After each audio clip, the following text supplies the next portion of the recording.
conocemos desde una perspectiva histórica la vinculación o más bien la asimilación del riesgo asegurado al caso fortuito.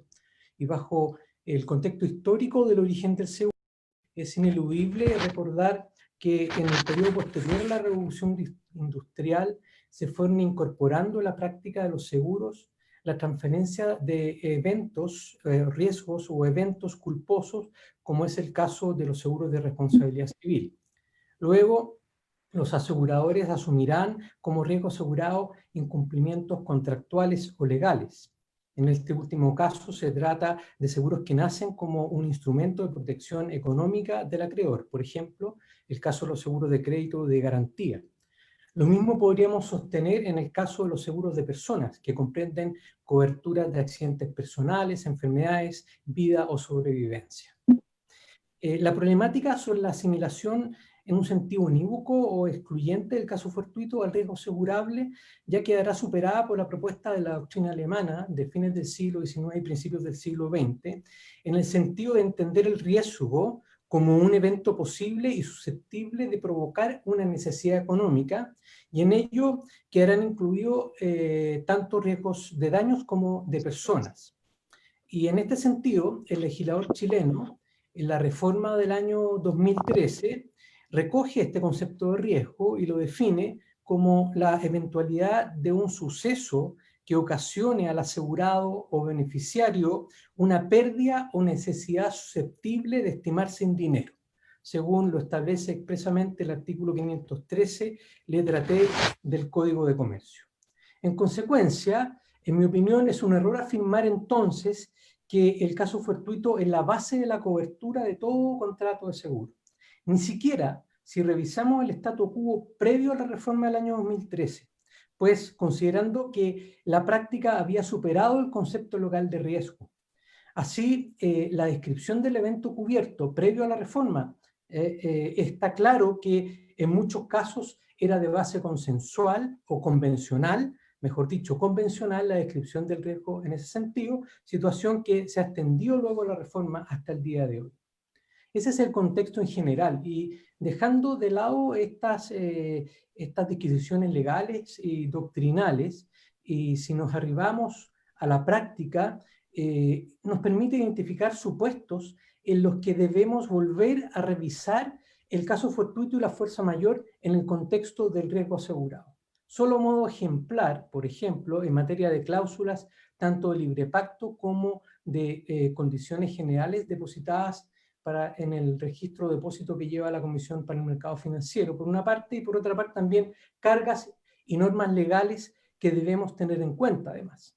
Por ejemplo, en materia de cláusulas, tanto de contratos de libre pacto o de cláusulas o condiciones generales que han sido incorporadas al depósito de pólizas que para tal efecto lleva la Comisión para el Mercado Financiero, y solo modo ejemplar quisiera referirme a lo siguiente. Por ejemplo, una cobertura de libre pacto de todo riesgo, cobertura de daños materiales, establece en este caso como condición de cobertura o amparo aquellas pérdidas o daños materiales que tengan por objeto o tengan, mejor dicho, un origen o causa externa y de esa manera súbita, accidental e imprevista. Esos son los términos de esta cláusula. Luego, las cláusulas de cobertura en seguros de crédito hacen referencia a un amparo por pérdidas netas definitivas que experimente a consecuencia de, o que se experimenten a consecuencia de la insolvencia y o incumplimiento de pago de una obligación de dinero por parte de los deudores.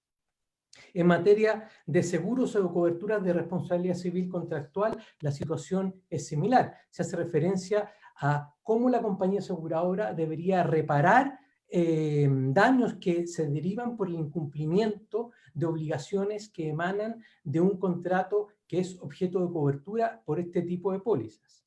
En el caso, por ejemplo, también de las coberturas de responsabilidad civil extracontractual, es más evidente aún por cuanto estas pólizas, en términos generales, entregan una cobertura por daños que provengan de acciones u omisiones culposas.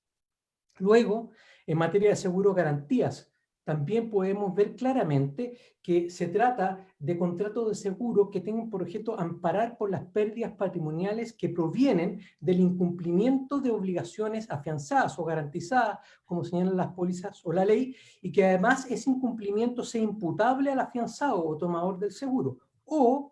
Y aquí es un punto muy importante considerar, algunas cláusulas señalan, provengan de causas que afecten directamente su responsabilidad.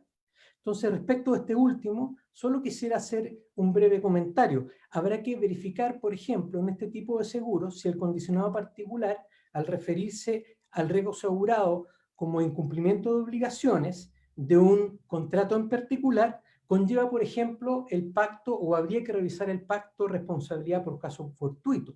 Pues, en tal caso, la limitación cualitativa causal sobre la imputabilidad del afianzado tomador es bastante discutible. Entonces aquí tenemos claramente ejemplos de condiciones generales o cláusulas que se contienen en contratos de libre pacto, descripciones de cobertura en general, donde debiéramos revisar hoy día o revisarlas desde la perspectiva del concepto de caso fortuito o fuerza mayor debido o a raíz de la pandemia o emergencia sanitaria que estamos viviendo. Por otra parte, además de estas cláusulas, y a modo ejemplar también, hay una serie de cargas legales o normas legales que están contenidas en nuestro ordenamiento jurídico, donde la lectura y el análisis del caso fortuito debería ser, ¿no es cierto?, revisado. Primero, por ejemplo, la carga del artículo 524, número 4 del Código de Comercio, sobre la obligación del asegurado de emplear el cuidado y celo de un diligente padre de familia para prevenir el siniestro. O podríamos analizarlo desde la perspectiva de la presunción de cobertura del artículo 531. También me parece relevante la revisión de la norma del artículo 535, que establece una exclusión legal del dolo y de la culpa grave. También, si volvemos al seguro de crédito, la descripción que hace el artículo 570 como el incumplimiento de una obligación de dinero. Lo mismo ocurre con la descripción legal de cobertura del seguro de garantía del artículo 582. Y finalmente, no dejar de lado todas aquellas cláusulas propias de los seguros de personas que establecen descripciones o definiciones convencionales de accidente, enfermedad, etc. Entonces, no es el fin de esta conferencia, esta charla, este seminario, finalmente, detallar todos los supuestos o los casos en los que el caso fortuito o la fuerza mayor en el contexto del COVID-19 podría tener, ¿no es cierto?, una relevancia importante. Lo que nos interesa sí, en este espacio de tiempo es poder revisar en conjunto con las profesoras María Graciela Blanc y Carmen Domínguez cómo la doctrina y la jurisprudencia ha evolucionado en el concepto de caso fortuito, falso mayor, y especialmente los efectos que puede provocar el caso fortuito o la fuerza mayor en estos riesgos que ya no están necesariamente adscritos o asimilados al riesgo asegurado, sino que de alguna manera ya se vinculan o se relacionan con nuevos riesgos o riesgos emergentes, como, bueno, ya no el riesgo de responsabilidad civil no puede ser considerado como un riesgo emergente, pero sí riesgos de cumplimiento contractual o legal, o la problemática de ciberriesgos, entre otros. Sin más que agregar, en esta introducción, que solamente tenía por objeto contextualizar el problema, doy la palabra a la profesora María Graciela. María Graciela.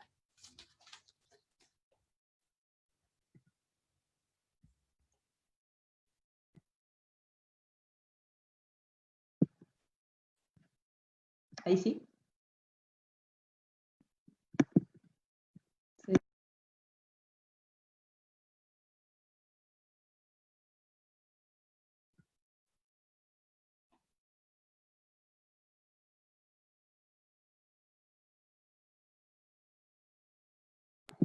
Ahí sí. ¿Sí? Sí, sí. Buenas tardes. Que estaba silenciada desde el administrador. Decía, en primer lugar, buenas tardes a todos, a todas quienes nos acompañan hoy. Y quiero agradecer, por supuesto, en primer lugar a Roberto y al Centro de Riesgos de la Universidad Católica la invitación a participar de este interesante encuentro, y en compañía además de la profesora Domínguez. Así es que espero que sea una tarde provechosa.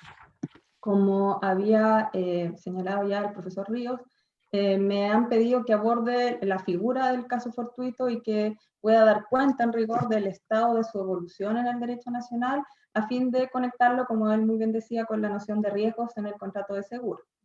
Por supuesto, prevengo que mi mirada va a ser desde la perspectiva de la categoría general del derecho común, ¿verdad?, que es el derecho civil, y sin perjuicio de, por cierto, acercarnos a lo que es muy bien ha planteado en términos de las dudas que se presentan hoy en relación con la noción de riesgo. En el ejercicio de realizar entonces un análisis en tal sentido, claramente lo primero que aflora es la separación que, como también lo adelantaba Roberto, se produjo con la ley 20.667 en la separación que se produjo entre las dos nociones, la noción de riesgo asegurado en el contrato de seguro por una parte y la noción de caso fortuito, que hasta ese momento habían estado conectadas desde que el Código de Comercio en su versión original concebía precisamente el riesgo como la verificación de un evento fortuito.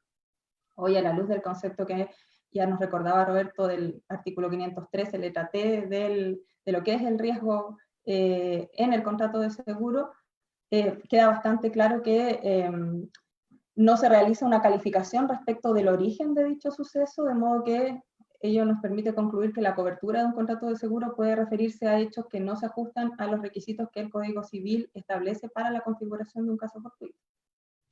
Con todo, evidentemente, y tal, también como ya lo dejaba ver Profesor Ríos, esto no quiere decir que la categoría general del caso fortuito de la fuerza mayor, que nuestro Código Civil por lo demás hace sinónimos en el artículo 45, resulte ajeno o ajena al contrato de seguro. Por el contrario, puede efectivamente constituirse como uno de los eventos que integran esa noción más amplia de riesgo que hoy rige, y eso se aprecia claramente cuando se revisan los elencos de riesgos asegurados en diversas pólizas, muchos de los cuales incluso corresponden a ejemplos que el propio Código Civil nos da de hechos constitutivos de casos fortuitos. Y así como puede aflorar también con las exclusiones, que junto con aquellos, como bien saben, permiten configurar la cobertura del seguro y establecer en qué supuestos el asegurador va a quedar obligado a indemnizar. Así ocurre, por ejemplo, con los denominados actos de autoridad, que en el contexto de pandemia en que hoy nos encontramos son susceptibles de generar discusión en torno a su alcance, a efectos de resolver si procede la indemnización o no en un contrato de seguro. Por otra parte, y aunque en rigor excede la cuestión sobre la cobertura del seguro, pero conecta con el contrato como tal, también puede apreciarse un rol del caso fortuito en el contexto de las acciones que los aseguradores intenten en el ejercicio de la subrogación que les confiere el artículo 534 del Código de Comercio. En dichos juicios, los demandados podrán también invocar el caso fortuito y eso entonces hará necesario también volver sobre el análisis de sus elementos constitutivos. Por lo tanto, en este contexto resulta de interés revisar la noción, la concepción de caso fortuito en nuestro ordenamiento jurídico como una categoría, como dije, de derecho general, de derecho común, de modo de insertarlo en el ámbito del contrato de seguro y en los análisis que sin duda van a ser necesarios en el escenario de pandemia en el que estamos. Entrando en ese terreno entonces, como ha sabido, el artículo 45 del Código Civil define el caso fortuito como el imprevisto al que no es posible resistir. Por su parte, el artículo 1547 del Código Civil establece que el deudor no es responsable del caso fortuito. A partir de ello, la doctrina nacional seguida por nuestros tribunales han afirmado comúnmente que el caso fortuito constituye el límite a la responsabilidad por incumplimiento contractual. Asimismo, también se ha entendido que opera como causa de exoneración en el ámbito de la responsabilidad civil extracontractual. En lo concerniente puntualmente a los requisitos, que es lo que mayormente nos va a llamar la atención en términos de permitir la configuración de la figura, se ha interpretado que este se verifica cuando se reúnen tres exigencias copulativas. A las mencionadas ya imprevisibilidad e irresistibilidad, que están explícitamente en el texto del artículo 45, se ha adicionado tradicionalmente que debe tratarse también de un hecho ajeno o extraño al deudor, si estamos en el terreno contractual, o al sujeto que lo invoca al demandado en el terreno extracontractual. Si nosotros observamos la concepción doctrinal y jurisprudencial respecto de tales exigencias para la configuración de un caso fortuito, a lo largo prácticamente de todo el siglo XX e incluso de comienzos del siglo XXI, del presente siglo, se puede constatar un entendimiento que yo he calificado como bastante rígido de sus requisitos, particularmente de la imprevisibilidad y de la irresistibilidad que lo configuran, traduciéndose ello, por lo tanto, en una escasa admisión de la excusa cuando es utilizada como tal en el ámbito contractual. Así, por una parte, se ha sostenido que es preciso que haya sido completamente imposible para cualquier persona anticipar o prever la realización del hecho que se invoca como fortuito. Afirmaciones comúnmente contenidas en sentencias al siglo XX en relación con el análisis del caso fortuito. Por otra, particularmente con la imprevisibilidad. Y en relación con la irresistibilidad se ha sostenido también que el evento debe ser en sí mismo total y completamente irresistible, de modo tal que ninguna persona hubiera podido sustraerse a sus efectos. Dicho de otra forma, el hecho por su propia naturaleza ha de ser total y absolutamente imposible de prever y de resistir por cualquier persona. Eso en la concepción más clásica, como podríamos llamarlo, tradicional sobre la figura. La que en mi opinión, sin embargo, no resulta acertada del todo. Primero, o por una parte, porque ocurre que en abstracto y ex post, además a la ocurrencia de los hechos sobre los cuales se debe hacer la calificación, bueno, prácticamente todo es susceptible de ser previsto y siempre es posible concebir alguna medida de resistencia mayor que podría haberse adoptado. Por lo tanto, una comprensión tan estricta de sus requisitos le resta funcionalidad a la figura, no permite que ésta pueda desplegarse efectivamente. Por otra, resulta también, a mi juicio, inadecuada porque implica negar que la exoneración de responsabilidad se va a discutir en el contexto de un contrato que impone ciertos niveles de diligencia al deudor.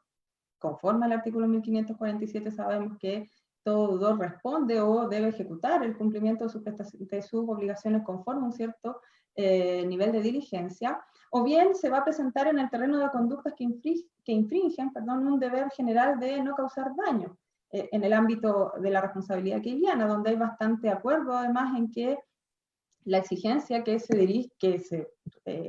dirige a un camino a los sujetos es la de las personas, es de la de conducirse como un buen padre de familia, es decir, también con una diligencia media. Por ello, he planteado, y es la forma en que me parece resultaría más acorde comprender los elementos del caso fortuito, particularmente estos dos que he señalado, que el análisis del carácter imprevisible e irresistible de un hecho que se invoca como fuerza mayor ha de realizarse de manera relativa, en consideración a la relación jurídica en la cual se presenta al contrato. Si estamos en ese terreno, el deudor que alega que el incumplimiento se ha producido porque le ha afectado un caso fortuito, implicará entonces que el análisis de la imprevisibilidad y la irresistibilidad obligarán a evaluar a ese deudor conforme a la diligencia o grado de culpa que le correspondía en razón de ese contrato, conforme a lo que señalaba, dispone el artículo 1547. No se trata, por lo tanto, de establecer lo que debía anticipar y enfrentar cualquier persona a todo evento, sino de lo exigible a alguien ubicado en la misma posición de ese deudor y actuando de acuerdo a la diligencia exigible en ese contrato, en orden a representarse un determinado hecho que durante la ejecución de la prestación pueda entorpecer su cumplimiento, o durante la ejecución del contrato pueda venir a afectar su cumplimiento, o bien para resistirse o enfrentarse a un hecho que, siendo ajeno e imprevisible, o a los efectos de dicho hecho, que puedan venir a entorpecer también o a afectar el cumplimiento de su obligación, de manera tal que de lo que se trata es de definir si ese deudor ha actuado conforme a la diligencia exigible para enfrentarse al obstáculo que se le presenta en el cumplimiento de su obligación, superarlo y por lo tanto cumplir, que es la meta en definitiva de todo deudor, es la finalidad a la que debe dirigirse o encaminarse su conducta.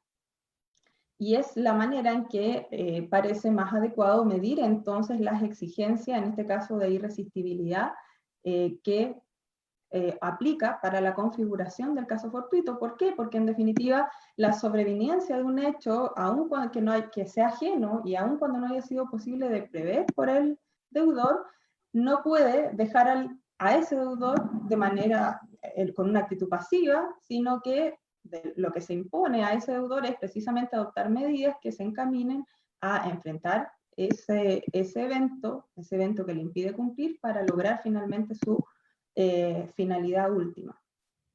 Si nosotros adaptamos y relativizamos entonces los requisitos de la imprevisibilidad y de la irresistibilidad, adaptándola entonces al contrato concreto, vamos a poder concluir, o vamos a poder apreciar que entonces ello va a permitir darle o conferirle una mayor funcionalidad a la figura. Va a permitir que pueda operar como no lo ha hecho de una manera muy activa a lo largo de los años en nuestro sistema jurídico.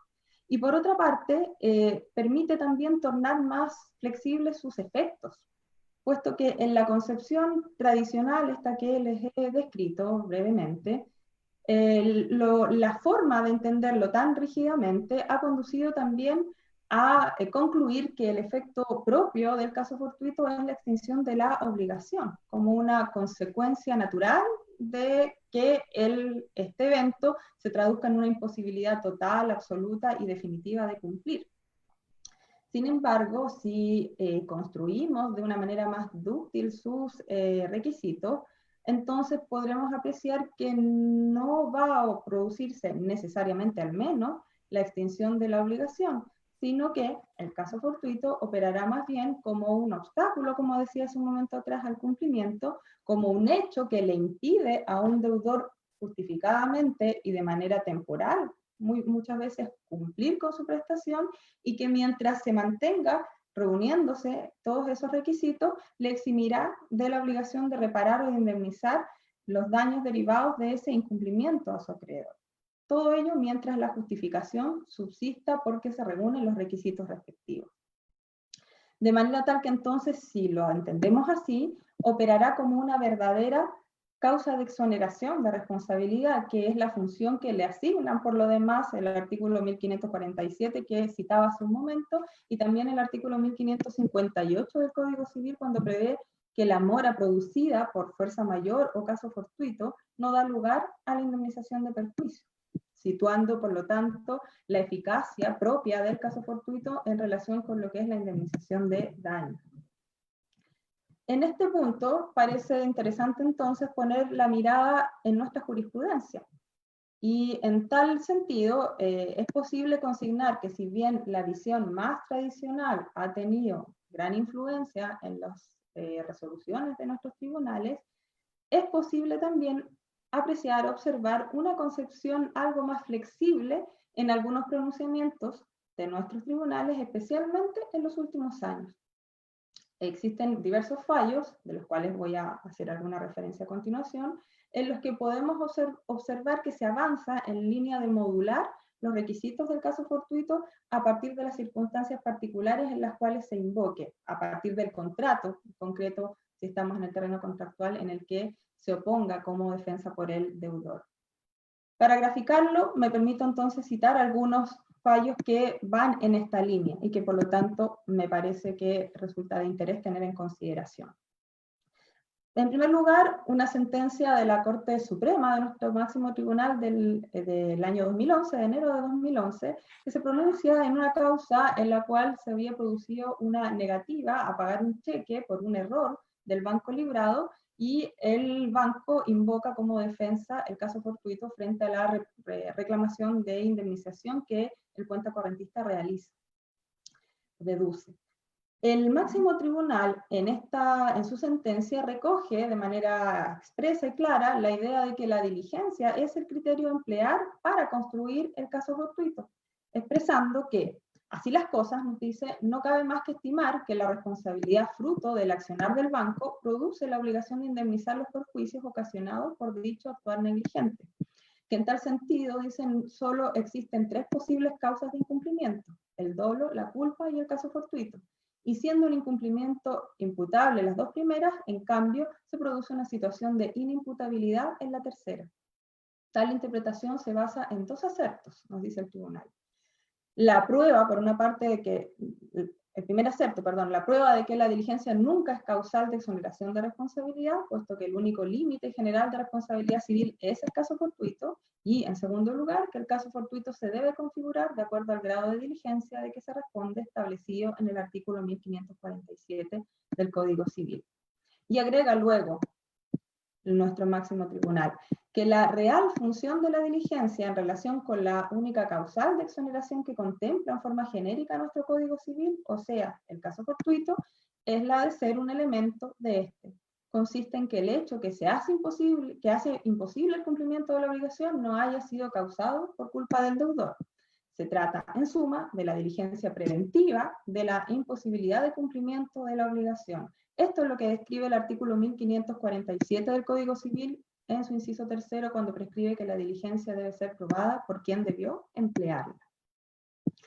Luego, también nuestra Corte Suprema, en una sentencia de junio del año 2013, en que se resolvía sobre una demanda de indemnización de daño con ocasión o derivada de la muerte producida por la caída de un árbol en la carretera austral sobre un vehículo en circulación, que provocó la muerte de varios ocupantes del vehículo.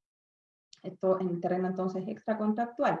Y al analizar los requisitos del caso fortuito, particularmente en lo que refiere a la apreciación de la imprevisibilidad del hecho que había sido invocado por los demandados como mecanismo de defensa, la Corte expresa lo siguiente, nos dice que se trate de un hecho imprevisible importará que no resulte posible contemplarlo con anterioridad a su ocurrencia. Para establecer qué es lo previsible en cada caso concreto, se requiere analizar las circunstancias particulares que rodean la actividad en desarrollo de la cual surgió el daño. Y, por consiguiente, se deben verificar las previsiones normales que habrían de exigirse a quien alega la fuerza mayor. Y agrega más adelante, en estricto sentido, casi todos los hechos o circunstancias de la vida pueden ser humanamente imaginadas, es decir, previstos, lo que haría infructuoso alegar esta causal de exoneración, pues prácticamente nunca se configuraría como hecho imprevisible. En el caso concreto, expresa más adelante, no es posible para esta Corte concluir la existencia de responsabilidad de los demandados por culpa, toda vez que a los encargados del lugar no les resultaba posible con mediana diligencia advertir y precaver la caída del árbol en cuestión, desde que no existían indicios o signos que la especie amenazara ruina. No resulta atendible pretender un deber de vigilancia más allá de lo exigible dentro de un estándar de eficiencia y prudencia de un hombre medio, lo que lleva necesariamente a esta Corte a concluir que no puede atribuir responsabilidad en una supuesta omisión de vigilancia y adopción de medidas en una eventualidad, puesto que, si bien los demandados incluso pudieron representarse la caída de un árbol en la zona, no por ello necesariamente era exigido prever las circunstancias en que el infortunio ocurrió. De manera tal que también se relativiza la construcción de la imprevisibilidad en relación, en este caso, a la exigencia media, que es la que se podía esperar de los demandados. También un fallo de nuestra Corte Suprema del mes de noviembre de 2013, con ocasión, pronunciándose también en un caso en que se produjo el homicidio de un agente diplomático por guardias asignados a la sede por el Estado receptor, en este caso de la misión diplomática chilena, y también pronunciándose en relación con la imprevisibilidad del hecho que se invocó como fortuito, obviamente, por los demandados, expresa que ninguna situación previa relacionada con el servicio prestado por los guardias costarricenses hacía prever razonablemente que ocurriera un evento de esta índole. Se trata de un hecho excepcional y sorpresivo. Estimar lo contrario implicaría exigir un deber de vigilancia más allá de lo racional, que en la especie implicaría imponer a las personas la obligación de responder de todo atentado, pues sería prácticamente imposible la configuración de un caso fortuito o fuerza mayor, ya que en la práctica todos los eventos son esencialmente previsibles en cuanto ellos pueden ser imaginados. No es este el sentido en el que debe entenderse la previsibilidad, sino que se debe atender a las circunstancias específicas que rodean el acontecimiento, atendiendo a los criterios de normalidad, frecuencia, probabilidad y excepcionalidad del mismo. Y, finalmente, particularmente ahora vinculado con el requisito de la irresistibilidad, también parece de interés un fallo de la Corte de Apelaciones de La Serena, en este caso del año 2006, en que se considera la necesidad de que el deudor actúe contra el evento que impide el cumplimiento una vez que éste se ha producido, de manera de actuar en orden a enfrentarlo, resistirlo, para impedir que afecte la ejecución de la prestación. En los hechos se trató de un incendio que se produjo en las dependencias de un inmueble arrendado, concretamente en la cocina de un restaurante, a raíz de que una freidora se inflamó mientras el arrendatario y su personal celebraban una convivencia. En el fallo, el tribunal afirma que el hecho invocado como caso fortuito por la demandada, particularmente el incendio, no cumple con la exigencia de irresistibilidad porque pudo haberse enfrentado adecuadamente por el deudor. Expresa la Corte, no concurre el tercer elemento, la irresistibilidad, toda vez que de haberse encontrado personal en la cocina al momento de inflamarse la freidora, se pudo haber evitado la propagación del fuego. De este modo, conforme al razonamiento del tribunal, el deudor pudo haber actuado impidiendo que el incendio afectara su obligación de conservación del inmueble arrendado, manteniendo personal en la cocina mientras funcionaba la freidora, siendo ello determinante para impedir la calificación del suceso como irresistible. De esta forma, es posible apreciar en estos fallos, que he tomado a modo ejemplar, ¿verdad?, es posible apreciar un cierto cambio de enfoque en el análisis de los requisitos necesarios para la configuración de un caso fortuito, lo que en mi opinión resulta positivo porque permite insertar la figura de una manera más adecuada y acorde con el sistema o dentro del contexto del sistema de responsabilidad civil, particularmente en el derecho contractual. El derecho de contratos nacional ha experimentado un importante desarrollo en los últimos años, ya décadas, y en dicho contexto de modernización, se han producido relevantes cambios de perspectiva, particularmente en lo concerniente al incumplimiento y a sus efectos. Por lo tanto, resulta indispensable en dicho contexto una acertada construcción de la causa de exoneración y de los efectos que de ellas se derivan.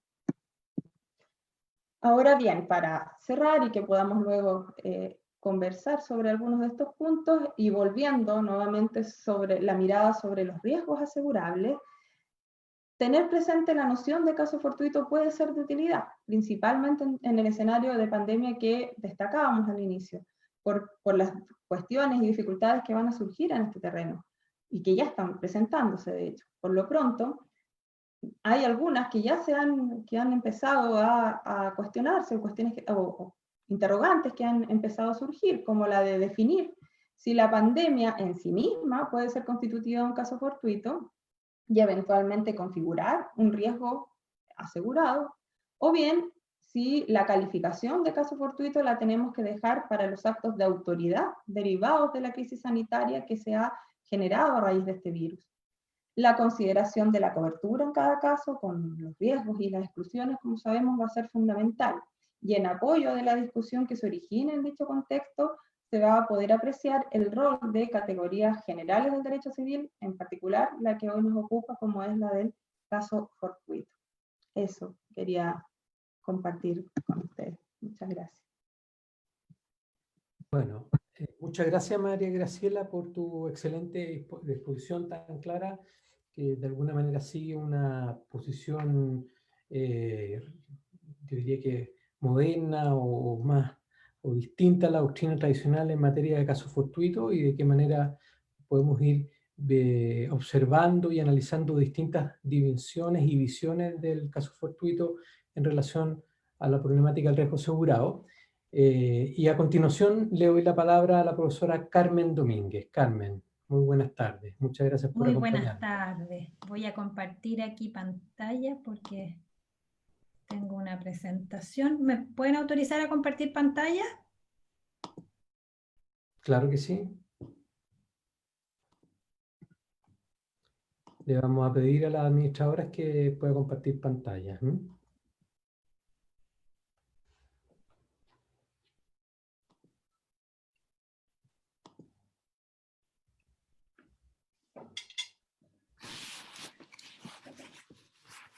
Me da un segundo, profesor, estoy Ya. haciendo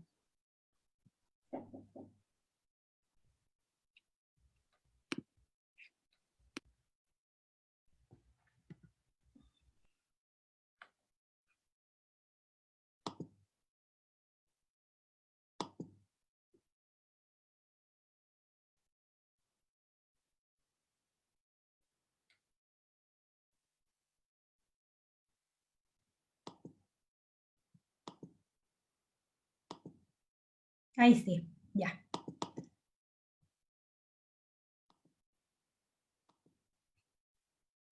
Bueno, muy buenas tardes. Primero que nada voy a poner el cronómetro aquí, un segundillo.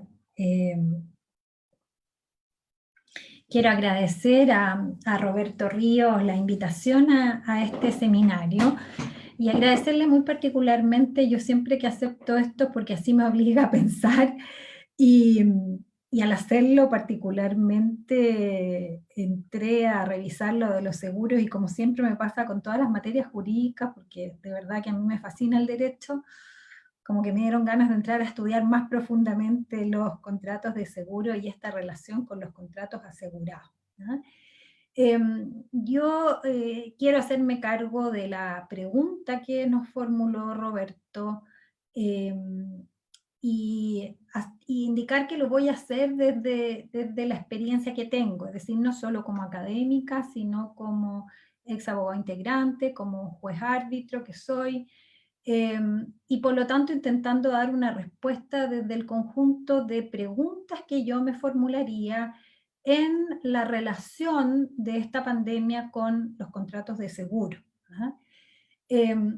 Y ese es mi objetivo, mostrarles a ustedes la complejidad que creo que tiene dar respuesta a la pregunta que se nos formula. ¿Ah?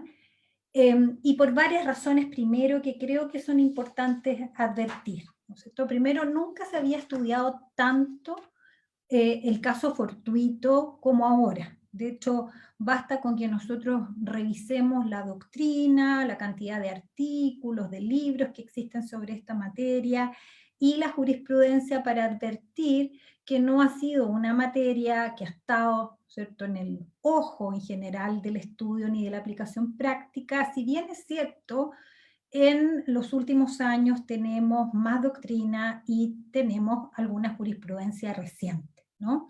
De hecho, ¿no es cierto?, la jurisprudencia clásica de caso fortuito que uno siempre le recuerda y le enseña a los alumnos esto de que llueva mucho en Valdivia no constituye caso fortuito, ¿no?, que es una sentencia antigua que es como emblemática en esta materia.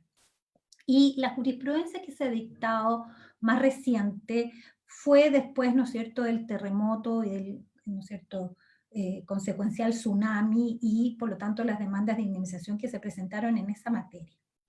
En segundo lugar, creo que esta complejidad del caso fortuito se cruza con la complejidad que tiene el que la reforma de seguro, ¿no es cierto?, y la reforma general que se hizo, ¿no es cierto?, a la regulación de seguro, ha planteado y ha venido planteando una serie de preguntas respecto de cómo entender las pólizas. O sea, también ahí hay otro debate de ajuste que se cruza con este. En tercer lugar, no puede afirmarse que en Chile exista ni doctrina ni jurisprudencia conteste en materia, en cómo entender al caso fortuito, ni en cuanto a cómo entender sus requisitos, como voy a volver más adelante, lo cual es un problema de entrada y que es particularmente serio en nuestro derecho, como nosotros lo sabemos, porque en nuestro derecho no existe uniformidad jurisprudencial. Y por lo tanto, todo lo que está entregado a la jurisprudencia y en la medida en que no haya una opinión conteste, desde luego nos abre y nos tiene que poner ante la evidencia de que es imposible dar una respuesta absoluta, ¿no? Y que todas las respuestas que estamos dando son tentativas. Luego a esto se agrega como complejidad adicional el que si ya podemos afirmar que no existe uniformidad respecto de la jurisprudencia ordinaria, en materia de seguros se suma el que, ¿cierto?, buena parte de los seguros tienen, ¿no es cierto?, están en su conocimiento, los conflictos que ellas derivan están entregados a jueces árbitros y que esos jueces árbitros a veces son mixtos o a veces son árbitros arbitradores, con lo cual la, de alguna manera, posibilidad de alcanzar una uniformidad en esta materia es aún más difícil, ¿no?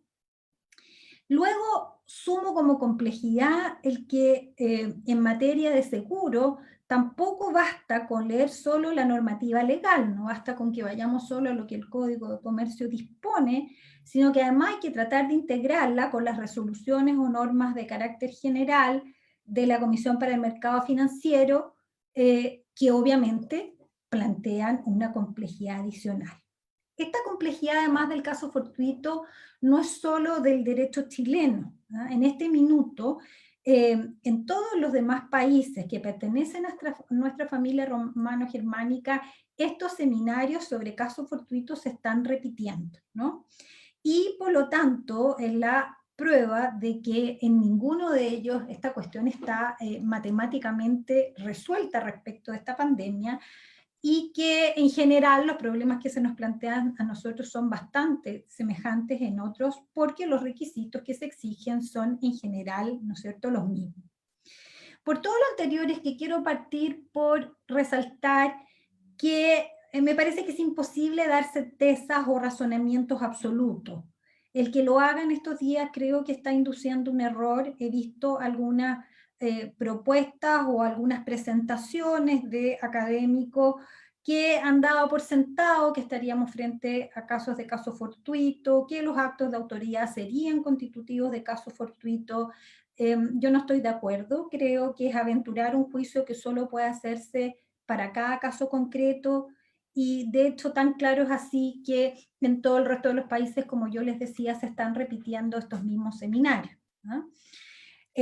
Yo creo que no hay que confundir que por más general que sea el impacto de la pandemia, el impacto en el cumplimiento de las obligaciones es tan distinto cuántos vínculos jurídicos tengamos que analizar. Por lo tanto, lo que quiero presentarles es más bien un catálogo de problemas que ya han sido relevados en otros países al intentar analizar el caso fortuito en materia contractual, y otros que obviamente podemos advertir al cruzarlos con el contrato de seguro. Una primera cuestión tiene que ver con la delimitación del caso fortuito, ¿no? Muy básicamente la regulación del caso fortuito en nuestro derecho privado descansa, ¿no es cierto?, está en el Código Civil, el código que tiene 32 artículos sobre caso fortuito que inciden en el caso fortuito, y el Código de Comercio, que también tiene a su vez, ¿no es cierto?, un grupo de reglas sobre esa. En la regulación del código, en definitiva tenemos un concepto, pero no están regulados de manera sistemática sus efectos. Es más, no hay una regulación sistemática del caso fortuito, y indiscutiblemente cada vez que nosotros nos encontramos frente a una noción que no tiene regulación sistemática, obviamente esto nos enfrenta a la tarea de determinar exactamente cuáles son sus efectos, ¿no? El rol, además del caso fortuito en materia, por ejemplo, extracontractual, si de responsabilidad civil se trata, o contractual, es de alguna manera distinto, es más complejo, ¿no es cierto?, su rol en materia contractual, porque no solo exime de la indemnización de perjuicios eventualmente, sino que puede conducir a la extinción de la obligación, a la suspensión, etcétera, ¿no? Ahora, ¿qué posibles escenarios se puede encontrar uno en la delimitación, y que creo que es importante tener presente en el cruce con el contrato de seguro, ¿no? Por supuesto, hay la primera, ¿no es cierto?, lo que voy a intentar es como presentar cuál es el escenario contractual que nos podemos encontrar frente al caso fortuito, y haciendo presente que si ya existen problemas para determinar ese escenario cuando estamos frente a un contrato no asegurado, respecto de un contrato asegurado, la complejidad es mayor, porque vamos a tener que aplicarle como dos filtros. Un primer filtro es el del contrato asegurado, y otro segundo filtro es el de la cobertura, en definitiva, del contrato de seguro. Los contratos, entonces, primero que nada, el contrato asegurado puede encontrarse frente al caso fortuito en distintas situaciones, ¿no? Primero porque podemos encontrarnos, y los contratos hoy tenemos que aprender siempre, ¿no es cierto?, a diferenciar al contrato desde el punto de vista de la intervención de la autonomía de la voluntad en él, ¿no? Tenemos por una parte contratos a la romana, es decir, contratos libremente negociados, donde las partes se encuentran en igualdad de condiciones, y tenemos por otro lado contratos de adhesión, donde bien sabemos la situación de los contratantes no es idéntica.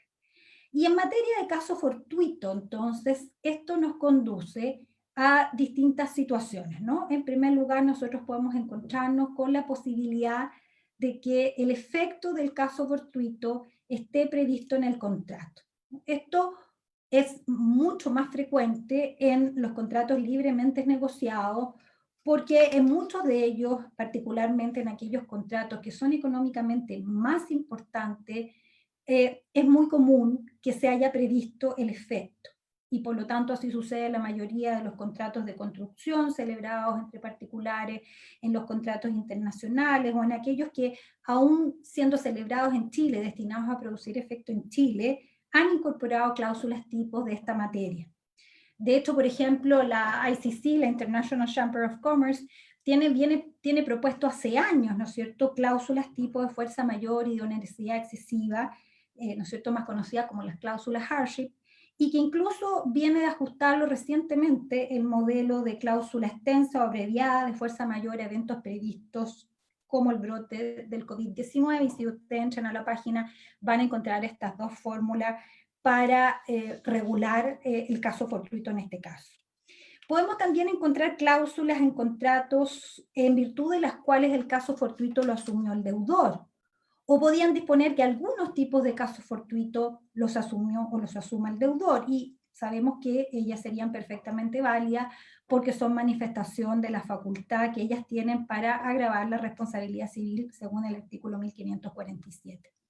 También podrían definir el caso fortuito de diverso modo o hacerlo más o menos exigente, por ejemplo, siguiendo lo mismo que acaba de señalar, ¿no es cierto?, y la comprensión que tiene Graciela del caso fortuito, podría suceder que en el propio contrato exigieren que la irresistibilidad, por ejemplo, fuese absoluta, ¿no? En los contratos de adhesión que no sean un contrato de consumo, la situación en principio pareciera ser la misma porque hasta ahora no tenemos condiciones generales de la contratación y por lo tanto nuestra respuesta frente a los contratos de adhesión que no sean de consumo sigue siendo la misma y por lo tanto las cláusulas ahí acordadas seguiríamos estimándolas válidas. Y en el contrato de consumo, en cambio, pareciera, ¿no es cierto?, que si uno lee las cláusulas abusivas, la agravación de responsabilidad del consumidor no estaría permitida, ¿no es cierto?, en este sentido, a lo menos en términos generales. Ahora, aunque en el contrato se hayan incluido, ¿no es cierto?, cláusulas que liberen, que en principio parecieran liberar de la pregunta de cuál es el efecto del caso fortuito, puede ser que esas cláusulas no liberen en términos absolutos del problema de determinar en realidad qué sucede con el caso fortuito, porque muchas veces dependen de cómo han sido redactadas, ¿no es cierto? A veces estas cláusulas están redactadas refiriéndose expresamente al caso fortuito o solo al caso fortuito, o en otros casos, cuando ellos han sido tomadas como modelo del common law, lo que tienen es más bien, ¿no es cierto?, una enunciación, un listado de eventos que serán constitutivos de caso fortuito. Ahora, si nosotros nos encontramos frente a la primera fórmula, solo la referencia a caso fortuito, el problema está más reducido, pero a veces la lista de eventos puede complicar más. De hecho, yo escuchaba un seminario en Perú y entonces uno de los profesores planteaba que al decir epidemia venía la pregunta de si evidentemente, o sea, si necesariamente tenemos que entender que la epidemia comprende la pandemia, por ejemplo. Y otro problema es que muchas veces estas cláusulas están tomadas directamente del derecho anglosajón, son fórmulas anglosajonas y la expresión que se utiliza para aludir al caso fortuito no es caso fortuito ni es fuerza mayor, sino es causa ajena o causa que está fuera del control de las partes, o están redactadas, ¿no es cierto?, en su definición, en una traducción que obviamente nos plantea el problema de decir cómo han de ser entendidas, cómo las vamos a leer. Y entiendo que este problema de la traducción, ¿no es cierto?, de términos anglosajones es particularmente importante en el seguro, en materia, ¿no es cierto?, de reaseguro, porque las pólizas de reaseguro frecuentemente están en esa situación. Ahora, ¿qué sucede si tenemos una ausencia de regla contractual? En defecto de solución contractual, ¿no es cierto?, sabemos que tendrían que aplicarse las reglas del código, pero que abren numerosos problemas a la litigación y que creo que tienen que ser considerados cuando, por ejemplo, nos vamos a preguntar o vamos, ¿no es cierto?, a decidir si nos aventuramos a la litigación en caso de conflicto. Algunos de estos problemas son comunes, por ejemplo, a la determinación del caso fortuito en materia extracontractual y otros son solo propios del caso fortuito en materia contractual. Un primer problema que creo importante advertir es la determinación o precisión de cuál es el evento que vamos a considerar constitutivo del caso fortuito o la fuerza mayor, ¿no?, que es el primer tema que está siendo debatido fuera y dentro de Chile, y es que si en el caso actual el hecho imprevisto es la pandemia o lo son las medidas de autoridad que como consecuencia de ella eh, han adoptado, ¿no? O sea, en especial las medidas que las autoridades han adoptado de cierre de numerosas actividades, de, ¿no es cierto?, restricción a la libertad de circulación. Algunos sostienen que lo sería la pandemia, otros sostienen que se trataría, y por lo tanto sería un caso fortuito, otros sostienen que sería el acto de autoridad y por lo mismo sería fuerza mayor. De hecho, ¿no es cierto?, el acto de autoridad ejercido por un funcionario público es uno de los ejemplos de fuerza mayor dados en el artículo 45 del Código Civil, y el de la epidemia es otro ejemplo dado en el artículo 788. Por lo tanto, si uno mira las dos reglas, tendería a decir no hay ningún problema, está claro que son un caso fortuito. Yo creo que en realidad depende, en algunos casos será la pandemia, en otros será el acto de autoridad. Depende en realidad a quién esté afectando. Si la pandemia afectó al asegurado y, por ejemplo, en virtud de eso causa perjuicio a otro, por ejemplo, porque no pudo prestar el servicio profesional y estamos hablando de una póliza de responsabilidad por, ¿no es cierto?, de profesionales, bueno, entonces sí, la pandemia será en ese caso el caso fortuito, o porque supuso retardo en la entrega de una obra, por efecto no poder contar con todos los trabajadores, sea porque algunos trabajadores estaban enfermos por la pandemia o por las medidas de distancia social. En todo caso, es evidente que desde un punto de vista jurídico final no importa si se califica de caso fortuito o fuerza mayor, porque bien sabemos que nuestro código los asimila, pero lo importante es advertir que desde ya precisar cuál es el evento que vamos a considerar como constitutivo de caso fortuito o fuerza mayor es un primer problema que obviamente va a estar entregado su definición en caso de litigio a los tribunales. Una segunda cuestión, un segundo problema es que desde qué fecha vamos a efectuar el análisis, y este ya es un problema contractual, porque la pregunta es si ese evento, la pandemia o los actos de autoridad, los vamos a aplicar de manera igual según si los contratos fueron celebrados antes del inicio de la pandemia o después del inicio de la pandemia. Desde que se conocieron los primeros casos en el mundo hasta que llegaron a Chile, vamos a considerar estas distintas fechas, o sea, el hecho que, por ejemplo, se haya desarrollado en China, permite, y recordemos que en China se desató el 29 de diciembre de 2019 y el 30 de enero la OMS declaró al COVID como una situación de emergencia de salud mundial, o sea, transcurrieron 3 meses donde todos leímos en la prensa y vimos la gravedad de lo que estaba sucediendo. Podría uno decir que entonces en Chile era imprevisible la pandemia. Es discutible. Uno podría decir, sí, se sabía que era en Chile, pero la información relativa a la pandemia en realidad estaba al alcance de todo el mundo. Había existido pandemias, pero nunca una como esta. Sabíamos que la pandemia se estaba dando en China, pero no sabíamos exactamente sus particulares circunstancias. Y de hecho, seguimos sin saberlas del todo porque lo único que tenemos claro es que este virus está en descubrimiento, ¿no? Y esa determinación de la previsibilidad habrá de juzgarse en relación a los contornos del contrato asegurado, porque por otra parte tendremos que ver si, ¿no es cierto?, el contrato es de alcance nacional o de alcance internacional desde el punto de vista, por ejemplo, de la prestación que está, ¿no es cierto?, en el contrato, en los contratos. Una tercera cuestión es la determinación de si concurren sus requisitos. Y esta es una complejidad mayor actualmente en nuestro derecho, que es determinar cuándo o cómo vamos a evaluar si el evento es imprevisible o irresistible, ya sea en sí mismo, en sus consecuencias, y si constituye, ¿no es cierto?, un hecho exterior ajeno. Y esta dificultad proviene de varias causas. Primero, de la indeterminación de los propios requisitos, ¿no es cierto?, imprevisibilidad, irresistibilidad, pero segundo, de la existencia actual de dos concepciones al respecto, ¿no? Varios de los que se han pronunciado públicamente han concluido que los requisitos referidos concurren e incluso han dado por supuesto que la pandemia o el acto de autoridad son constitutivos de un caso fortuito.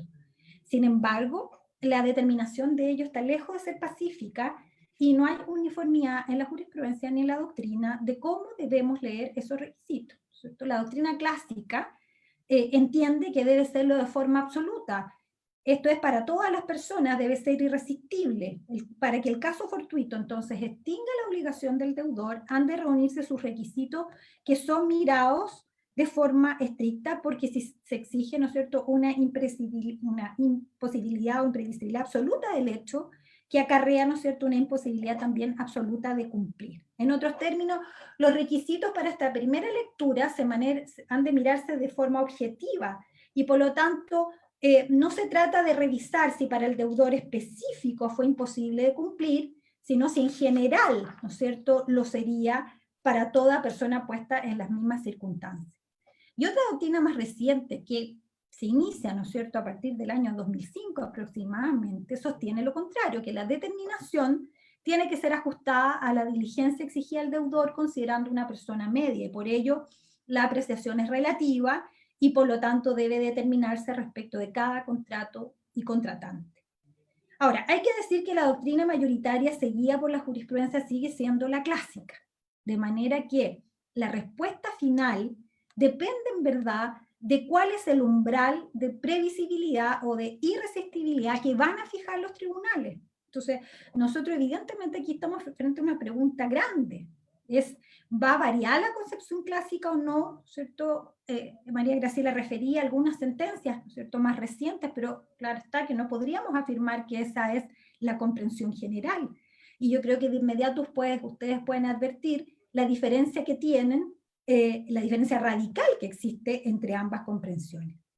Y por último, debe recordarse que aunque puede acreditarse la existencia, los efectos a su vez del caso fortuito son muy variados y también debatibles. La fuerza mayor, ¿no es cierto?, puede liberar o exonerar de la responsabilidad por los daños causados por el incumplimiento, pero a veces además puede conducir a la extinción de la obligación del deudor. Otras veces, si el incumplimiento grave puede autorizar a pedir la resolución. En contratos bilaterales puede autorizar, ¿no es cierto?, a suspender el cumplimiento del acreedor mientras el deudor no cumple a través de la excepción de contratos no cumplidos. Y tenemos que considerar además si el cumplimiento es temporal o el incumplimiento o la imposibilidad de cumplimiento es absoluto, ¿no? O sea, yo lo que quiero resaltar es que en definitiva, y sumémosle además de todas estas dificultades, ¿no es cierto?, las dificultades que se suman a la prueba de todos estos requisitos, que obviamente es una prueba compleja, cualquiera sean las dos comprensiones que se sigan. ¿Ah?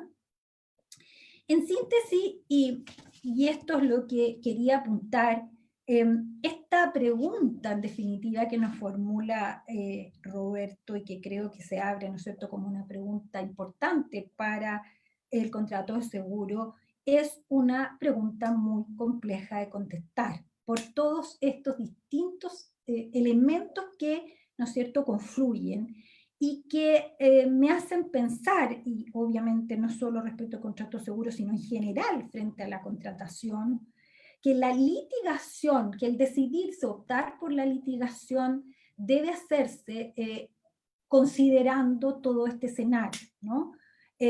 Primero, que obviamente, como lo tengo muy claro, los abogados no hacemos doctrina a costa de nuestros clientes, y por lo tanto no podemos animar a nadie a litigar, ¿no es cierto?, si no tenemos de alguna manera una cierta certeza o alguna posibilidad mayor de obtener un resultado favorable.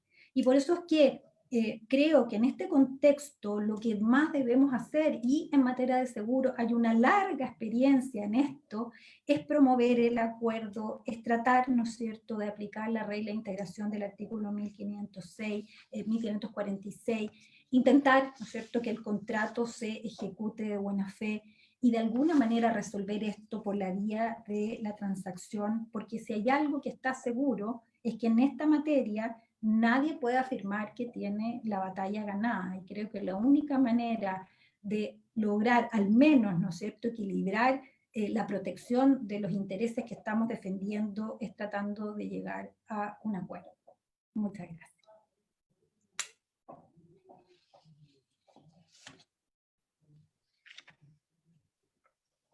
Bueno, quisiera agradecer la excelente exposición de la profesora Carmen Domínguez, también reitero el agradecimiento a María Graciela. La verdad es que es sumamente enriquecedor poder escuchar las posiciones de ella respecto a la problemática del caso fortuito.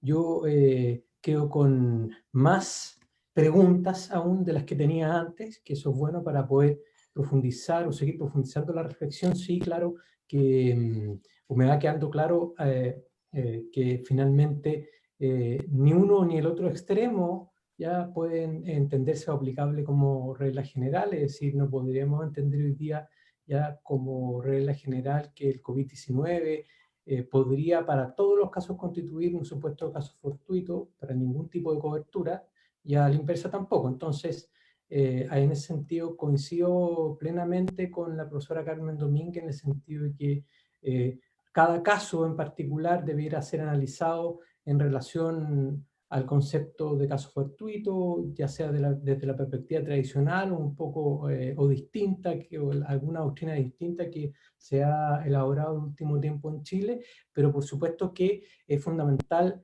cruzar el contenido del contrato de seguro, cobertura, exclusiones y por supuesto ya cuando se trata de seguros especiales, como seguro de garantía o crédito, especialmente seguro de garantía, revisar también los contratos que son objeto o son materia asegurada en particular.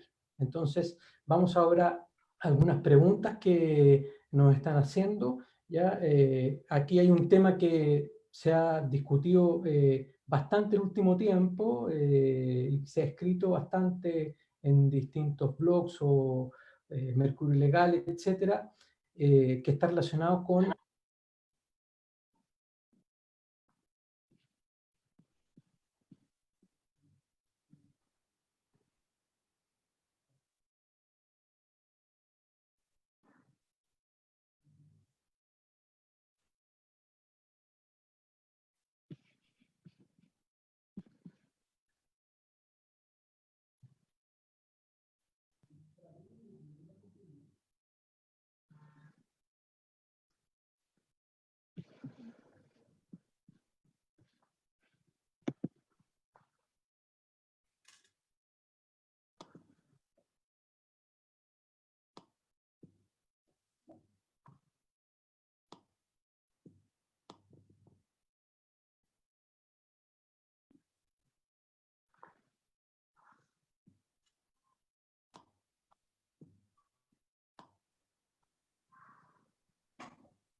¿Aló? ¿Se escucha? Ahora sí. Ahora sí, sí. Ahora sí, bueno, tuvimos un problema de conexión. La pregunta apuntaba, como señalaba, a la problemática, hay coberturas de pérdidas de arriendo por impagos de renta, y una de las preguntas apunta a ello, así finalmente, ¿qué ocurre o qué lectura podríamos dar hoy día frente al incumplimiento del pago de la renta en ese tipo de cobertura?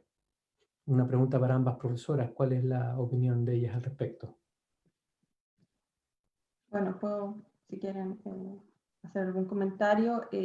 Claro, efectivamente, una de las grandes problemáticas que hoy se están planteando hoy en relación con los arrendamientos y particularmente con los arrendamientos comerciales, por las medidas de cierre que han impedido entonces que estos puedan seguir funcionando. Y ahí, claro, la problemática tiene que ver con si lo miramos desde la perspectiva al menos del caso fortuito, el análisis que se ha venido haciendo dice relación con evaluar a qué contratante afecta el caso fortuito en ese caso, porque claro, se plantea si el seguro aplica respecto del pago de la renta.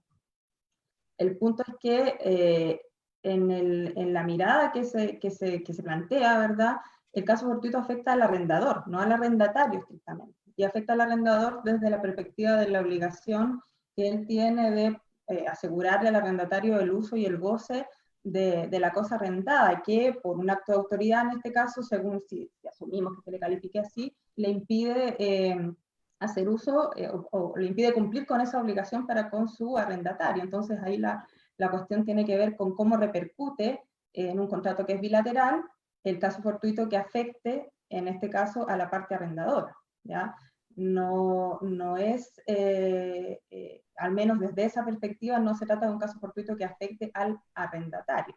Y ahí se han planteado ya algunas soluciones, de hecho, en ordenamiento, desde lo que tenemos hoy, digamos, porque en España, en Alemania, se han dictado normas especiales, leyes de emergencia destinadas a resolver la situación, particularmente de los contratos de arrendamiento. En el caso nuestro, todavía el análisis se ha venido haciendo desde las categorías generales, desde las normas del arrendamiento en este caso, y la mirada ahí se pone desde la perspectiva de cómo repercute el caso fortuito que afecta al arrendador, luego en la obligación correlativa del arrendatario. Perfecto.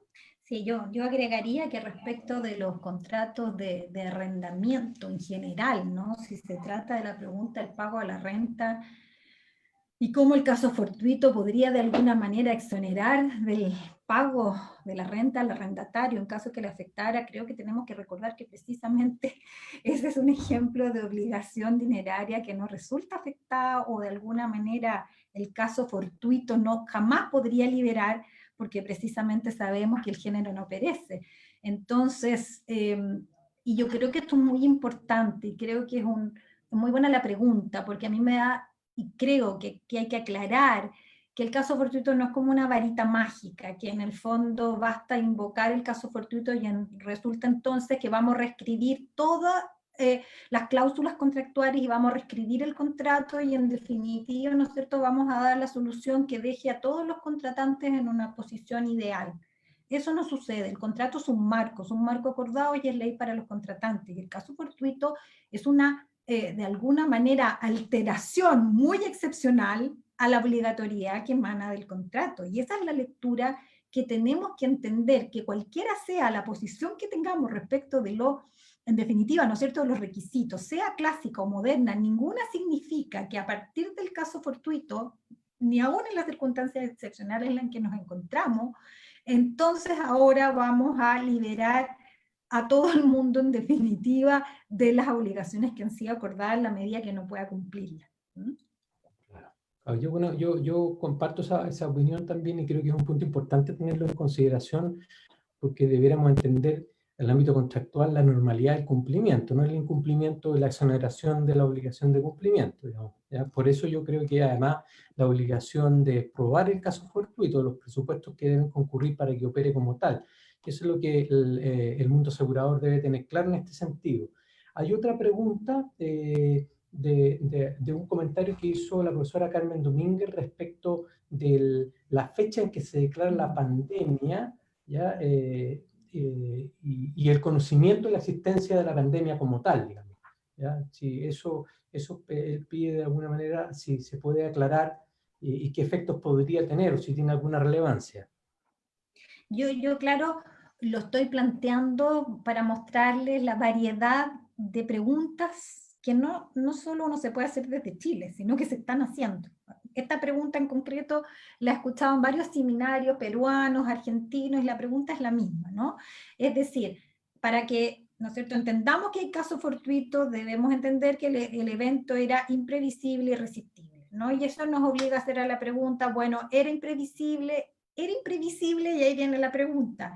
¿Era imprevisible en realidad para los contratos celebrados antes de que se, ¿no es cierto?, manifestara la pandemia? Pero ¿qué pasa con los contratos que se celebraron después que se había manifestado la pandemia? Y recordemos, por eso yo les decía la fecha, que desde que se manifestó hasta hoy han pasado 3 meses, ¿no? ¿qué pasa además? Y aquí vienen como los argumentos y contraargumentos, que es lo que yo les quería mostrar, porque uno podría decir, claro, la pandemia se produjo en China, todos la vimos en los diarios, en realidad nadie lo enfrentó como si pudiese ser una realidad con la fuerza que lo estaban viviendo los chinos, porque si hubiese sido así, por lo pronto los italianos y los españoles no habrían, ¿no es cierto?, no se habrían comportado como se comportaron. Quiere decir que en definitiva, nuestro mundo tendió a creer que la pandemia se quedaba allá y que era un problema de los chinos que jamás nos iba a llegar, ¿no? Entonces, el punto, y eso es lo importante, y es la complejidad, es en qué momento nos ponemos, ¿no es cierto?, para considerar la previsibilidad. Todo este tipo de argumentaciones uno podría ponerlas sobre la mesa, ¿no? ¿Me permite agregar un punto? Que en la línea de lo que planteaba la profesora Domínguez, efectivamente la cuestión de la imprevisibilidad es relevante en términos de la construcción del requisito, porque además sabemos que son requisitos copulativos. Y la imprevisibilidad, por lo menos, cuando ella plantea que hay que definir en qué momento la apreciamos, en general yo diría que la apreciación de la previsibilidad se plantea en términos de la época de la celebración del contrato. Es ese el momento en que, en general, por ejemplo, la regla de previsibilidad respecto de la extensión de la indemnización del 1558 se aprecia. Y por lo tanto, ese momento va a ser determinante a la hora de calificar el hecho como imprevisible o no, en términos además de entender que los contratos funcionan para distribuir riesgos también, riesgos en el sentido amplio del que hemos hablado, en el sentido económico, en el sentido jurídico, el riesgo del incumplimiento. Por lo tanto, un contratante que celebra un contrato a sabiendas de la existencia de esta pandemia, lo lógico sería que administrara o tratara de administrar ese riesgo en el contrato, que incorporar una cláusula, por ejemplo. Y si no lo hace, podríamos entender también que está asumiendo el riesgo desde la perspectiva ahí del contrato directamente celebrado. Entonces también ahí la cuestión de la previsibilidad tiene repercusiones relevantes en términos no solo de la configuración del caso fortuito, sino de cómo se distribuyen los riesgos los contratantes al momento de celebrar la convención. Perfecto. Bueno, hay varias preguntas que están relacionadas con las pólizas o los seguros de garantía, ¿ya? Respecto de la exigencia de incumplimiento imputable al afianzado, ¿ya? En este sentido, yo lo que quisiera referir es lo siguiente, que si bien las condiciones generales que se integran como POL a los contratos de seguro hacen una referencia expresa al cumplimiento imputable, habría que revisar, ¿ya? Las condiciones particulares, porque en muchas ocasiones las condiciones particulares hacen referencia a las obligaciones que emanan del contrato, que es objeto o materia del contrato de seguro. Y si ahí existe, por ejemplo, alguna cláusula, algún pacto referente al caso fortuito, habría que ver, ¿cierto?, si finalmente ese requisito de imputabilidad operaría o no operaría en el caso del caso fortuito, pero siempre y cuando, como señalan las profesoras muy acertadamente, creo que hay que verificar cada caso si el caso fortuito, los requisitos del caso fortuito operan o proceden o no finalmente. Y hay varias preguntas que están relacionadas. Hay otra persona que hace una referencia a la teoría de la imprevisión, que aún no es aceptada en nuestra jurisprudencia, pero la pregunta es, ¿creen ustedes que en esta oportunidad la jurisprudencia pueda, ¿cierto?, considerar la teoría de la imprevisión en Chile? Esa es una pregunta para ustedes, profesora. Yo diría que, a ver, en todo esto es indiscutible que esta pandemia es una pandemia que al menos nosotros, ¿no es cierto?, esta generación y los que están hoy vivos no la habían vivido, nadie la había vivido, y estamos hablando de una pandemia que ni siquiera podemos todavía terminar de fijar sus contornos, y estamos en una incertidumbre completa. Entonces, por supuesto, es ¿no es cierto?, estamos en circunstancias muy excepcionales, y esto obviamente puede determinar, ¿no es cierto?, quizás una revisión de esta posición, pero creo, y en eso yo soy de las que considera que la teoría de la imprevisión para ser acogida en nuestro derecho requiere de una reforma legal, y que cualquiera intento de acogerla en nuestro código solo a partir de las reglas me parece que una aplicación forzada de esas reglas, ¿no? Dos, la teoría de la imprevisión en general no es una respuesta aceptada en el derecho comparado, al revés. Son excepcionales los países que lo admiten, y cuando lo admiten, en general, lo hacen de forma más restrictiva. O sea que tampoco hay que pensar que la teoría de la imprevisión es el camino al que han avanzado todos los países cuando se produce, ¿no es cierto?, una excesiva onerosidad de las prestaciones por, ¿no es cierto?, cambio extraordinario de las circunstancias, ¿no? Y creo que sería particularmente complejo que se avanzara a esa respuesta solo desde la creación jurisprudencial actualmente en Chile, porque recordemos que lo que la teoría de la imprevisión faculta es al juez para romper la intangibilidad del contrato y romper el principio de la fuerza obligatoria y entrar a ajustar el contrato. El punto es que proceder a ajustar el contrato sin que hayamos acordado límites, parámetros, criterios conforme a los cuales eventualmente podría realizarse ese ajuste, pueden transformarse en un escenario de un país como el nuestro, donde no tenemos uniformidad jurisprudencial, donde ni siquiera la Corte Suprema, ¿no es cierto?, uniforma, hace que a mí cualquiera figura que no tenga contornos claros, creo que es un riesgo enorme, y a veces el remedio, en vez de ser mejor, ¿no es cierto?, el remedio termina agravando la enfermedad en vez de mejorarlo, porque al corregirlo, al ajustarlo, podemos generar también perjuicio para la contraparte, ¿no? Y en definitiva terminar afectando el propio respeto del contrato. Hay otra pregunta que agregaría... Perdón, Graciela. Si me permite, agregaría también una cuestión. Comparto en general lo que ha planteado la profesora Domínguez en términos de que es delicado, que es peligroso incluso, y que la aceptación sin norma, claro, requiere de una jurisprudencia que sea en lo posible uniforme en la interpretación de los requisitos. Y eso básicamente creo que es importante destacarlo a la luz de la pandemia y sus consecuencias, porque cuando hablamos de excesiva onerosidad, incluso en el hipotético caso de que lo admitiéramos a partir de las reglas generales, no estamos hablando de una simple dificultad para cumplir. Estamos hablando de un evento que va a producir un desequilibrio en la economía de ese contrato y que dice relación con los riesgos que han las partes regulado en el propio contrato. Por lo tanto, el invocar o el pensar que la teoría de la imprevisión podría utilizarse para invocar, por ejemplo, que mis ganancias han sido inferiores a lo que yo planeaba y que por lo tanto en el contrato en el que me he obligado quiero invocar ese cambio de circunstancias para introducir eso al contrato, supone un elemento exógeno, ajeno al acuerdo de voluntades, y que no se traduce, por lo tanto, en verificarse efectivamente los requisitos de la excesiva onerosidad en los términos en que en general es comprendida. No es una simple dificultad, sino que es un elemento que desequilibra en la economía del contrato y que supone, por lo tanto, tener en cuenta los riesgos que en ese contrato se tuvieron en consideración o se distribuyeron finalmente. Entonces eso adiciona además más factores de peligrosidad, por así decirlo, porque la comprensión de la figura tampoco es uniforme.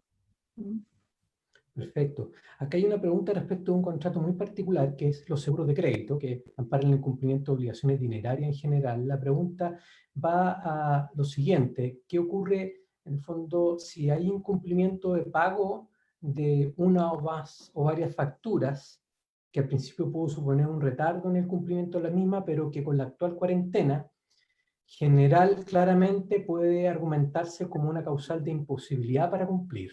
¿Qué ocurriría en ese caso? ¿Es posible argumentar fuerza mayor? Yo quisiera, quizás, Roberto, porque veo que hay varias de las preguntas que son preguntas muy puntuales respecto de determinados contratos. Y yo creo que precisamente lo que he querido mostrar y apuntar es que estas respuestas a preguntas puntuales no podemos hacerlas en términos generales. O sea, yo creo que es un error que cualquiera, y yo no me aventuro a darles respuesta de ninguna de estas preguntas, porque tendría que ver los contratos asegurados y el contrato de seguro. Por eso que yo le decía que al preparar esto lo encontré muy, muy entretenido, porque encuentro que la variedad de complejidades al cruzar los dos contratos es gigantesca, es muy complejo. ¿Ah? Entonces, yo no me aventuro en términos generales, pero los términos generales no sirven para nada, para dar una respuesta concreta que de verdad pueda servir de fundamento, por todo lo que les he querido apuntar. ¿Ah? Son demasiados los cruces que tenemos que hacer entre ambos contratos para poder responder de manera, ¿no es cierto?, cierta y no estar diciendo un profundo error.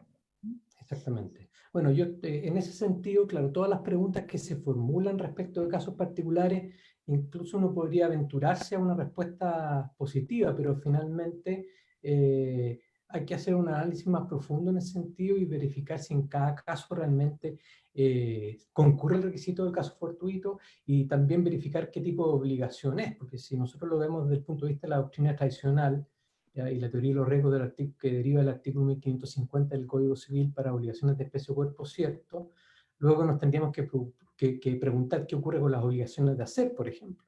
Entonces es un tema bastante complejo, que es difícil de resolver, y que lo que sí yo creo que los aseguradores deben procurar analizar en cada caso si efectivamente concurre o se puede aplicar o se puede alegar un supuesto de caso fortuito en un caso particular por incumplimiento contractual.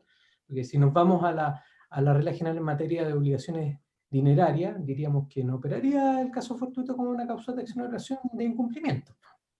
Claro, o sea, yo creo, perdón Roberto y perdón Graciela, solo para cerrar la idea de que en definitiva yo creo que lo que no puede pensar un abogado de seguro o que está, ¿no es cierto?, analizando la póliza, es que ahora la pandemia o las medidas restrictivas de la autoridad per se facultan para invocar o de alguna manera, ¿no es cierto?, justificar la exclusión o el incumplimiento en el caso fortuito. O sea, es una pregunta muy compleja en este minuto por todas las razones que, ¿no es cierto?, hemos presentado.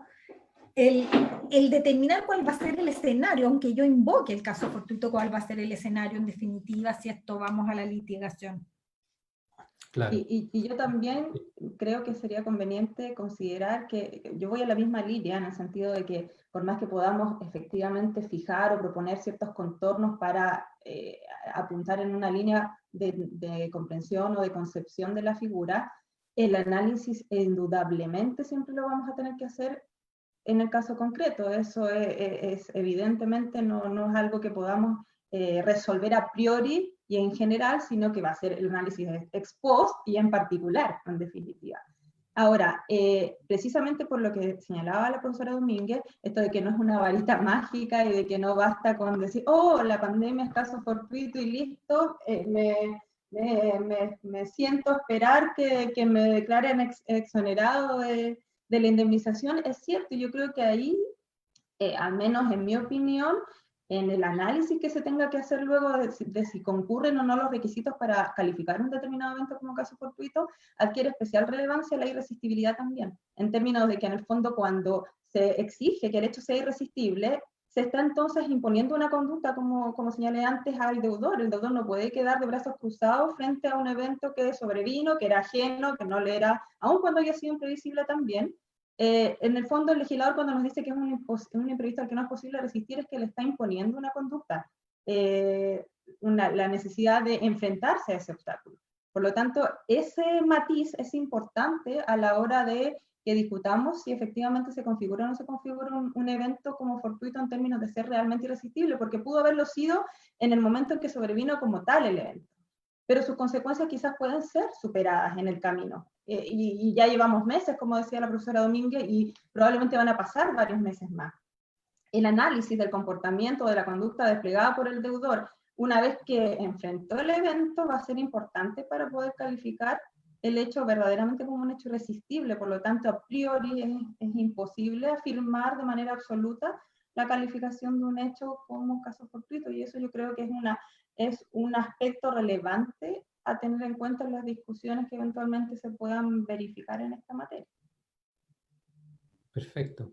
Bueno, aquí también hay otra pregunta que apunta si se pueden excluir, si se pueden incorporar en condiciones particulares la exclusión del caso fortuito fuerza mayor. Bueno, en general, recuerden que en las condiciones particulares uno no puede restringir el riesgo más allá de lo que está restringido en condiciones generales, cuando se hace en ámbito de contratación estandarizada, lo menos. Yo creo que en términos generales sí se podría incluir como exclusión, siempre y cuando el riesgo no sea caso fortuito, porque si no, no habría riesgo asegurado y usted estaría cobrando una prima por no asumir nada, digamos. ¿Ah? Entonces en eso hay que tener cuidado. Pero bueno, en términos generales, ya, yo agradezco la exposición de las profesoras Carmen Domínguez y María Graciela Brandt, ¿ya? Porque esta discusión que hemos tenido en esta tarde sobre la problemática del caso fortuito, que está vinculado, relacionada con el contrato de seguro, nos lleva a una primera conclusión que es prudencia.